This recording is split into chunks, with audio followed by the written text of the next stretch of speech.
मीशोवरून ही sari order केलेली आहे. आज मला ही रिसीव झालेली आहे. तर बांधणी पॅटर्नची ही साडी आहे. याच्यामध्ये कलर्स अवेलेबल आहे. मला ही फार जास्त आवडली होती आणि माझ्याकडे बांधणी पॅटर्नची एक पण साडी नव्हती, त्याच्यामुळे मी ऑर्डर केली. तर आता आपण बघूया की ही साडी कशी आलेली आहे. वाव, कलर तर खूपच जास्त छान दिसत आहे. बघू शकता 3 कलर कॉम्बिनेशनमध्ये आहे ही साडी आणि याला काठं पण दिलेले आहे.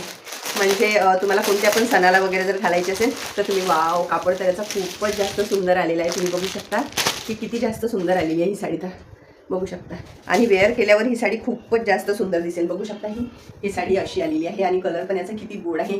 ग्रीन, ऑरेंज आणि कथ्था कलर असा दिलेला आहे, याच्यात ब्राऊन कलर. तर अशी ही साडी आहे आणि बघू शकता तुम्ही याचं जे ब्लाऊज आहे हे असं दिलेलं आहे आणि याचा जो पदर आहे तो बघूया आपण. आणि खालच्या साईडने जे आहे ते असे ब्रॉड काट दिलेले आहे. कलर्स याच्यामध्ये अवेलेबल आहे आणि प्राईस जर तुम्ही बघाल तर प्राईस ओनली ही मला पडलेली आहे 1200च्या रेंजमध्ये आणि लांब तर खूप जास्त लांब आहे. बघू शकता इतकी सुंदर ही साडी आलेली आहे. वेअर केल्यावर खूप जास्त छान दिसेल. तर वेअर केल्याच्या नंतर ही साडी काही अशी दिसेल. तर बघू शकता याचा कलर पण खूप गोड आलेला आहे आणि मटेरियल पण खूप जास्त छान आहे. फ्लो पल्लू तुम्हाला वाटेल तर फ्लो घेऊ शकता किंवा पिनअप पण तुम्ही करू शकता. तर अशी ही साडी आहे. जर तुम्हाला आवडली असेल तर लिंक टाईप करा, फॉलो करा आणि कमेंट करा. थँक्यू.